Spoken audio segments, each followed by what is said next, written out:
ಈ ವರ್ಷ ಯಾರೆಲ್ಲ KCET ಕೌನ್ಸಿಲಿಂಗ್ ಅಲ್ಲಿ ಪಾರ್ಟಿಸಿಪೇಟ್ ಮಾಡ್ತಾ ಇದ್ದೀರಾ, ಈ ಒಂದು ವಿಡಿಯೋ ಸಖತ್ ಇಂಪಾರ್ಟೆಂಟ್ ಆಗಿರುತ್ತೆ. ತುಂಬಾ ಸ್ಟೂಡೆಂಟ್ಸ್ಗೆ ಡೌಟ್ ಇರೋದೇನು ಅಂತ ಹೇಳಿದ್ರೆ, ನನಗೆ ಸೆಕೆಂಡ್ ರೌಂಡಲ್ಲಿ ಎಷ್ಟು ಸೀಟ್ಸ್ನ ಅಲಾಟ್ ಮಾಡ್ತಾರೆ, 1 ಸೀಟ್ ಅಲಾಟ್ ಮಾಡ್ತಾರಾ, 2 ಸೀಟ್ ಅಲಾಟ್ ಮಾಡ್ತಾರಾ, ಅಥವಾ ಈಗ ನನಗೆ ಫಸ್ಟ್ ರೌಂಡ್ ಯಾವುದೋ ಕಾಲೇಜ್ ಸಿಕ್ಕಿದೆ, ನೆಕ್ಸ್ಟ್ ಸೆಕೆಂಡ್ ರೌಂಡಲ್ಲಿ ಬೇರೆ ಕಾಲೇಜ್ ಸಿಕ್ಕಿದ್ರೆ ಇದೆರಡರಲ್ಲಿ ನಾನು ಚೂಸ್ ಮಾಡ್ಬೋದಾ, ಈ ರೀತಿ ಡೌಟ್ಸ್ ಇರುತ್ತಲ್ವಾ. ಇದ್ರ ಜೊತೆಗೆ ನಿಮಗೆ ಇಂಜಿನಿಯರಿಂಗ್ ಕಾಲೇಜು ಯಾವಾಗ ಸ್ಟಾರ್ಟ್ ಆಗ್ಬೋದು, ಅಕಸ್ಮಾತ್ ನಾನು ಸೆಕೆಂಡ್ ರೌಂಡು ಅಥವಾ ಥರ್ಡ್ ರೌಂಡಲ್ಲಿ ಜಾಯ್ನ್ ಆದರೆ ಸಿಲೆಬಸ್ ಸ್ಟಾರ್ಟ್ ಆಗಿರುತ್ತಾ, ಸೊ ಲೇಟ್ ಆಗುತ್ತಾ ಜಾಯ್ನ್ ಆದರೆ, ಈ ರೀತಿ ಡೌಟ್ಸ್ ಇರುತ್ತೆ. ಇನ್ನು ಕೆಲವೊಬ್ಬರಿಗೆ ಡಾಕ್ಯುಮೆಂಟ್ಸ್ ಏನೆಲ್ಲ ರೆಡಿ ಮಾಡಿಕೊಳ್ಳಬೇಕು, ಸೊ ಇದ್ರ ಬಗ್ಗೆ ಡೌಟ್ ಇರುತ್ತೆ. ಮತ್ತೆ ನೀವು ಮಾಡೋ ಸಣ್ಣ ಪುಟ್ಟ ತಪ್ಪಿಂದ ನಿಮಗೆ ಸಿಕ್ಕಿರೋ ಸೀಟು ಕ್ಯಾನ್ಸಲ್ ಆಗೋ ಚಾನ್ಸಸ್ ಇದೆ. ಸೊ ನೀವು ಸೀಟ್ ಸಿಕ್ಕಿದ್ರು ಕೂಡ ಆ ಕಾಲೇಜ್ಗೆ ಅಡ್ಮಿಷನ್ ಆಗೋದಕ್ಕೆ ಆಗೋದಿಲ್ಲ. ಇದ್ರ ಬಗ್ಗೆ ಎಲ್ಲ ಕಂಪ್ಲೀಟ್ ಆಗಿ ತಿಳಿಸ್ಕೊಡ್ತೀನಿ. ಆದ್ರಿಂದ ಎಲ್ಲ ನಮ್ಮ ಚಾನಲ್ಗೆ ಇನ್ನೂ ಸಬ್ಸ್ಕ್ರೈಬ್ ಆಗಿಲ್ಲ ಅಂದರೆ ಸಬ್ಸ್ಕ್ರೈಬ್ ಆಗಿ, ಯಾಕಂದರೆ ನೆಕ್ಸ್ಟ್ ನಿಮ್ಮ ಕೌನ್ಸಿಲಿಂಗ್ ಮುಗಿಯೋ ತನಕ ಇದೇ ರೀತಿ ಕಂಪ್ಲೀಟ್ ಆಗಿ ಗೈಡ್ ಮಾಡ್ತೀನಿ. ಅದಕ್ಕಿಂತ ಮುಂಚೆ ಎಷ್ಟು ಜನಕ್ಕೆ ಸೀಟ್ ಸಿಕ್ಕಿದೆ, ಎಷ್ಟು ಜನಕ್ಕೆ ಸೀಟ್ ಸಿಕ್ಕಿಲ್ಲ, ಸೊ ನೀವು ಕಮೆಂಟ್ ಬಾಕ್ಸಲ್ಲಿ ತಿಳಿಸಿ. ಮತ್ತು ನಿಮಗೆ ಯಾವ ಕಾಲೇಜಲ್ಲಿ ಯಾವ ಬ್ರಾಂಚ್ ಸಿಕ್ಕಿದೆ ಅದನ್ನು ಕೂಡ ಕಮೆಂಟ್ ಬಾಕ್ಸಲ್ಲಿ ತಿಳಿಸಿದ್ರೆ ಎಷ್ಟು ಸ್ಟೂಡೆಂಟ್ಸ್ಗೆ ಯಾವ ಕಾಲೇಜ್ ಸಿಕ್ಕಿದೆ ಅಂತ ಗೊತ್ತಾಗುತ್ತೆ. ಸೊ ಬನ್ನಿ ಫ್ರೆಂಡ್ಸ್, ವಿಡಿಯೋನ ಶುರು ಮಾಡೋಣ. ಮೊದಲನೇದಾಗಿ KE ಅವರು ನಿಮಗೆ ಎಷ್ಟು ಸೀಟ್ನ ಅಲಾಟ್ ಮಾಡ್ತಾರೆ ಇದ್ರ ಬಗ್ಗೆ ಕ್ಲಾರಿಟಿ ಕೊಡ್ತೀನಿ ನೋಡಿ. ಈಗ ನೀವು ಎಷ್ಟೇ ಕಾಲೇಜ್ನ ಆ್ಯಡ್ ಮಾಡಿದರೆ KE ಅವ್ರು ಏನು ಮಾಡ್ತಾರೆ ಅಂತಂದರೆ, KE ಸಾಫ್ಟ್ವೇರ್ ಎಸ್ಪೆಷಲಿ ಏನು ಮಾಡುತ್ತೆ ಅಂತ ಹೇಳಿದ್ರೆ, ನೀವು ಒಂದು 20 ಕಾಲೇಜ್ನ ಆ್ಯಡ್ ಮಾಡಿದರೆ ಅದು ಟಾಪಿಂದ ಚೆಕ್ ಮಾಡ್ಕೊಂಬರುತ್ತೆ.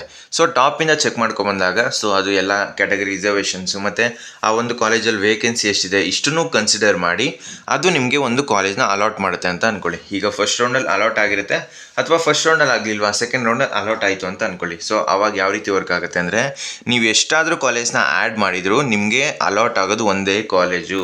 ಈಗ ಫಸ್ಟ್ ರೌಂಡಲ್ಲಿ ಯಾವುದೋ ಕಾಲೇಜ್ ಸಿಕ್ಕಿದೆ, ನೀವು ಅದನ್ನು ಹೋಲ್ಡ್ ಮಾಡ್ಕೊತೀರಾ ಅಥವಾ ಕ್ಯಾನ್ಸಲ್ ಮಾಡ್ಕೊತೀರಾ. ಈಗ ಫಸ್ಟ್ ರೌಂಡಲ್ಲಿ ಹೋಲ್ಡ್ ಮಾಡಿರೋರಿಗೆ ನೆಕ್ಸ್ಟ್ ಸೆಕೆಂಡ್ ರೌಂಡಲ್ಲಿ ಬೇರೆ ಯಾವುದೋ ಕಾಲೇಜ್ ಸಿಕ್ತು ಅಂತ ಅಂದ್ಕೊಳ್ಳಿ. ಆವಾಗ ನಿಮಗೆ ನೆಕ್ಸ್ಟ್ ರೌಂಡಲ್ಲಿ ಯಾವ ಕಾಲೇಜ್ ಸಿಗುತ್ತೆ ಆ ಒಂದು ಕಾಲೇಜಿಗೆ ನೀವು ಅಡ್ಮಿಷನ್ ಆಗಬೇಕು. ಮುಂಚೆ ಸಿಕ್ಕಿತ್ತಲ್ಲ ಅದು ಕ್ಯಾನ್ಸಲ್ ಆಗುತ್ತೆ, ಅದು ನಿಮಗೆ ಸಿಗೋದಿಲ್ಲ. ಸೊ ಈಗ ಹೊಸದಾಗಿ ಏನು ಸಿಗುತ್ತೆ ಅದಕ್ಕೆ ಅಡ್ಮಿಷನ್ ಆಗಬೇಕು. ಸೊ ಸೆಕೆಂಡ್ ರೌಂಡಲ್ಲಿ ಈಗ ನಿಮಗೆ ಯಾವ ಕಾಲೇಜ್ ಅಲಾಟ್ ಆಗುತ್ತೆ ಪ್ರತಿಯೊಬ್ಬರಿಗೂ ಕೂಡ ಅದೇ ಒಂದು ಕಾಲೇಜ್ಗೆ ಅಲಾಟ್ ಆಗಬೇಕು, ಅಡ್ಮಿಷನ್ ಆಗಬೇಕು. ಅಥವಾ ನೀವು ನೆಕ್ಸ್ಟ್ ರೌಂಡಲ್ಲಿ ಬೇಕಾದರೆ ಥರ್ಡ್ ರೌಂಡಲ್ಲಿ ಅಪ್ಗ್ರೇಡ್ ಆಗೋ ಚಾನ್ಸಸ್ ಇದೆ, ಓಕೆನಾ. ಬಟ್ ನಿಮ್ಗೆ ಅಲಾಟ್ ಆಗೋದು ಒಂದೇ ಸೀಟು. ನೀವು ಎಷ್ಟೇ ಕೋರ್ಸಸ್ನ ಆ್ಯಡ್ ಮಾಡಿದರೂ ಕೂಡ ನಿಮಗೆ ಅಲಾಟ್ ಆಗೋದು KE ಕಡೆಯಿಂದ ಒಂದೇ ಸೀಟು. ಸೊ ಇದ್ರ ಬಗ್ಗೆ ಕ್ಲಾರಿಟಿ ಸಿಕ್ತು ಅಂತ ಅನ್ಕೊತೀನಿ.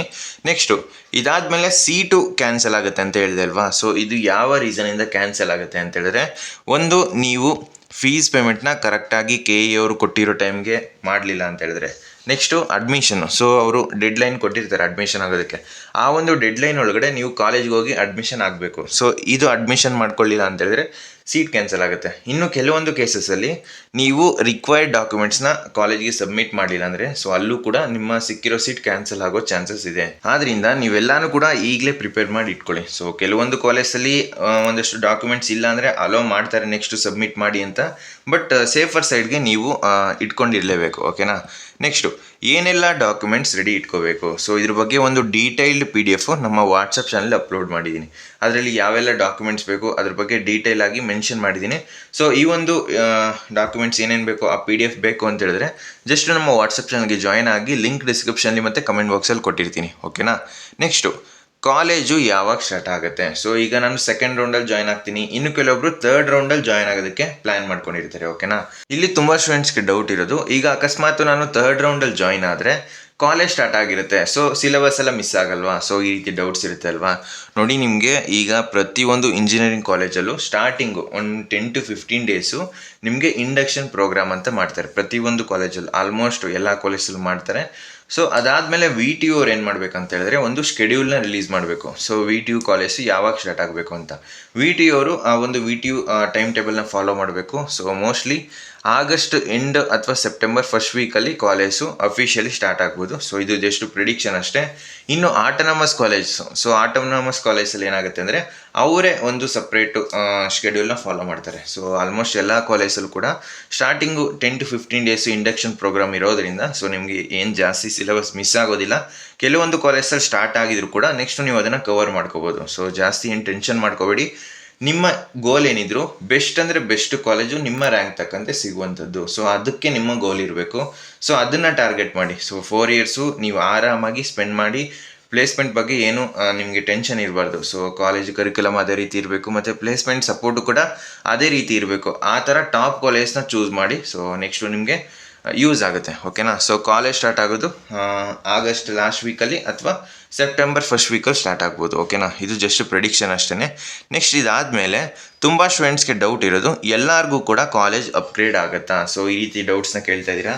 ನೋಡಿ, ಅದು ಡಿಪೆಂಡ್ ಆಗಿರೋದು. ಸೊ ಎಷ್ಟು ವೇಕೆನ್ಸಿ ಉಳ್ಕೊಂಡಿದೆ ಮತ್ತು ಎಷ್ಟು ಜನ ಸ್ಟೂಡೆಂಟ್ಸು ಆ ಒಂದು ಕಾಲೇಜ್ನ ಅವರ ಲಿಸ್ಟಲ್ಲಿ ಆ್ಯಡ್ ಮಾಡ್ಕೊಂಡಿದ್ದಾರೆ. ಸೊ ಇದು ಎರಡು ಮ್ಯಾಟ್ರ್ ಆಗಿ ನಿಮಗೆ ನೆಕ್ಸ್ಟು ಕಾಲೇಜ್ ಅಪ್ಗ್ರೇಡ್ ಆಗುತ್ತಾ, ಅಥವಾ ಸಿಕ್ಕಿರೋ ಕಾಲೇಜೇ ಸಿಗುತ್ತಾ, ಅಥವಾ ಸೀಟೇ ಸಿಗಲ್ವಾ, ಇದು ಡಿಪೆಂಡ್ ಆಗಿರುತ್ತೆ. ಓಕೆನಾ, ಮೇಯ್ನಾಗಿ ಯಾರೆಲ್ಲ ಚಾಯ್ಸ್ 2 ಸೆಲೆಕ್ಟ್ ಮಾಡಿದರೆ ಕಮೆಂಟ್ ಬಾಕ್ಸಲ್ಲಿ ತಿಳಿಸಿ. ಯಾಕಂದರೆ ನಿಮಗೆ ಈಗ ಏನು ಸಿಕ್ಕಿರುತ್ತೆ ಅದಕ್ಕಿಂತ ಅಪ್ಗ್ರೇಡ್ ಆಗೋ ಚಾನ್ಸಸ್ ಇದೆ. ಅಕಸ್ಮಾತ್ ನೀವು ಸೀಟ್ ಕ್ಯಾನ್ಸಲ್ ಮಾಡ್ಕೊಂಡಿದ್ರೆ ನೀವು ಯಾವುದೇ ರೀತಿ ಸೀಟ್ನ ಹೋಲ್ಡ್ ಮಾಡ್ಕೊಂಡು ಹೋಗಲ್ಲ. ಸೊ ನೆಕ್ಸ್ಟ್ ನಿಮಗೆ ಯಾವುದಾದ್ರೂ ಸೆಕೆಂಡ್ ರೌಂಡಲ್ಲಿ ಕಾಲೇಜ್ ಸಿಕ್ಕಿದ್ರೆ ಸಿಕ್ಕಿದಂಗೆ, ಇಲ್ಲ ಅಂತ ಹೇಳಿದ್ರೆ ಥರ್ಡ್ ರೌಂಡಲ್ಲಿ ವೆಯ್ಟ್ ಮಾಡಬೇಕು. ಬಟ್ ಈಗ ಯಾರೆಲ್ಲ ಚಾಯ್ಸ್ 2 ಸೆಲೆಕ್ಟ್ ಮಾಡಿರ್ತಾರೆ ಅವರು ಒಂದು ಸೀಟ್ನ ಹೋಲ್ಡ್ ಮಾಡ್ಕೊಂಡು ಹೋಗಿರ್ತಾರೆ. ಸೊ ಅವ್ರ ಕೈಯಲ್ಲಿ ಒಂದು ಸೀಟ್ ಇದೆ.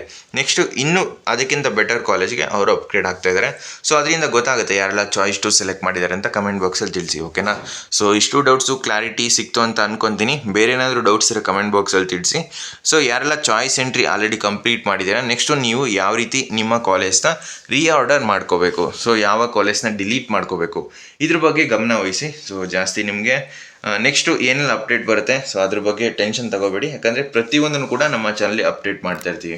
ಅಲ್ಲಿ ತನಕ ನಿಮ್ಮ ಕೆಲಸ ಏನು ಅಂತ ಹೇಳಿದ್ರೆ, ಯಾವೆಲ್ಲ ಕಾಲೇಜ್ ಬೇಡ, ಯಾವುದು ಅಪ್ಗ್ರೇಡ್ ಮಾಡ್ಕೋಬೇಕು, ಸೊ ಪ್ರಿಯಾರಿಟಿ ಯಾವ ಕಾಲೇಜ್ನ ಯಾವ ಪ್ರಿಯಾರಿಟಿಲಿ ಇಡಬೇಕು, ಸೊ ಇದನ್ನು ಕರೆಕ್ಟಾಗಿ ನೀವು ಈಗಲಿಂದನೇ ಪ್ಲ್ಯಾನ್ ಮಾಡಿಕೊಂಡು ನಿಮ್ಮ ಲಿಸ್ಟ್ನ ಪ್ರಿಪೇರ್ ಮಾಡ್ಕೊಳ್ಳಿ. ಸೊ ಆವಾಗ ನೆಕ್ಸ್ಟು ನಿಮ್ಮ ಎಡಿಟ್ ಮಾಡೋದಕ್ಕೆ ಚಾನ್ಸ್ನ ಕೊಟ್ಟಾಗ ಯಾವುದೇ ರೀತಿ ಟೆನ್ಷನ್ ಇರೋದಿಲ್ಲ. ಓಕೆನಾ, ಬೇರೆ ಏನಾದರೂ ಡೌಟ್ಸ್ ಇದ್ದರೆ ಕಮೆಂಟ್ ಬಾಕ್ಸಲ್ಲಿ ತಿಳಿಸಿ. ಸೊ ಫ್ರೆಂಡ್ಸ್, ಈ ವಿಡಿಯೋ ನಿಮಗೆ ಇಷ್ಟವಾಗಿತ್ತು ಅಂದರೆ ಲೈಕ್ ಮಾಡಿ, ಕಮೆಂಟ್ ಮಾಡಿ, ಮತ್ತು ನಿಮ್ಮ ಫ್ರೆಂಡ್ಸ್ಗೆಲ್ಲ ಈ ವಿಡಿಯೋನ ಶೇರ್ ಮಾಡಿ.